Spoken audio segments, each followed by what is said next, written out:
I thought I was chasing freedom. Instead, I built myself the perfect prison. I'd quit my corporate career. On paper, I was flying, making more money than I ever had seen as an independent sales consulting. Building my first water sports apparel business so I could justify living life as a tax deduction on the beach every day, chasing the wind, kiteboarding. To everyone else, it looked like the dream. Daniel doing what he loves, living free, showing us it's all possible. But behind the scenes that no one saw, I was still working 14 hours a day, 7 days a week.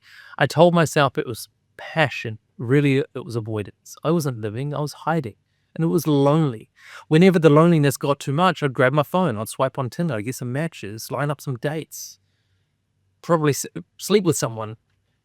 That hit of sexual satisfaction and fake connection would just keep me going, just long enough to get back to the grind. Some of those dates were genuinely great. I appreciated the woman I met, or so I said. But as soon as my cup felt just full enough, I ghosted. I'd go back to the 70-hour weeks in my office alone. And when I circle back later, their responses were pretty blunt. Like, what the fuck, Daniel? You ghosted me. Why would I want to talk to you again? Or more often, just silence, no replies. I repeated the cycle over and over again, far longer than I want to admit. But here's the thing. It wasn't a relationship strategy. It wasn't even a dating strategy. Like, at best, it was get laid strategy, which is fine if that's what it is that I actually wanted. But deep down, it wasn't.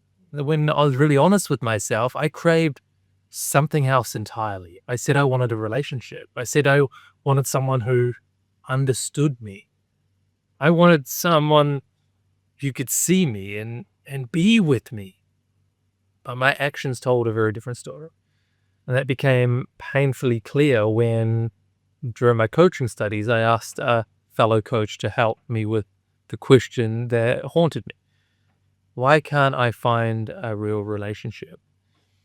And his answer was brutal, and it was kind of obvious. He said, Daniel, it's easy to see your priorities. Just look at your results. But right now, they're obviously making money, building your business, kiteboarding, dating, kind of. But if you're putting it in fourth place effort, what kind of results do you think you're going to keep getting? And it made me think, because if I wanted the kind of relationship I dreamed about, it couldn't be number 4. It had to be priority number 1. But here's where the fear hit. If I truly prioritized a relationship, what if it cost me my business and everything else? What if I gave it everything and I failed? Wouldn't that prove to me it wasn't worth it? Would I regret putting love before my dreams?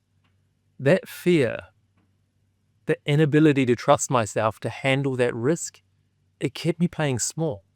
Safer to keep love at arm's length and risk really failing at it. And so the core message here I eventually realized is something simple, but I had to swallow. It was fear of failure is just the fear of love in disguise. And I eventually realized something simple, but I had to realize is the fear of failure in this case was just the fear of love in a kind of disguise. I kept love in fourth place, guaranteeing fourth place results. But if I wanted depth, I had to step into the circle naked, so to speak, vulnerable, exposed, without controlling the outcome. So I made the choice to show up differently. During COVID, when we weren't supposed to leave home, I met someone that I really liked. And I thought, fuck it. I visited her every day. I showed up.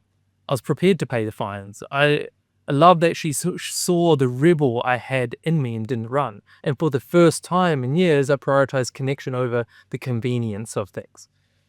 That relationship didn't last. My worst fear came true. I invested deeply. I sacrificed time, energy, and it still fell apart. And yet, 2 powerful lessons came out of it. 1, I could trust myself to handle the heartbreak. And 2, I had the capacity to make a relationship number 1 priority when I decided to again. You see, most men sabotage intimacy not because they don't want it, but because they're afraid to show up like it matters. They treat love like it's 4th on the list and then wonder why it keeps slipping through your hands. The truth is, if you want real connection, you have to risk caring more than what is comfortable. You have to prioritize it. Otherwise, you just keep getting exactly what it is that you've already been getting. So this is just one chapter in my lessons of becoming the man I need to be to have the relationship that I've always dreamed of and craved. I will leave a link to the full story here. If you'd love to check it out. Hopefully, I trust that you can learn some insights and lessons that I'll share from my story. Check it out. I'd love to see you in there.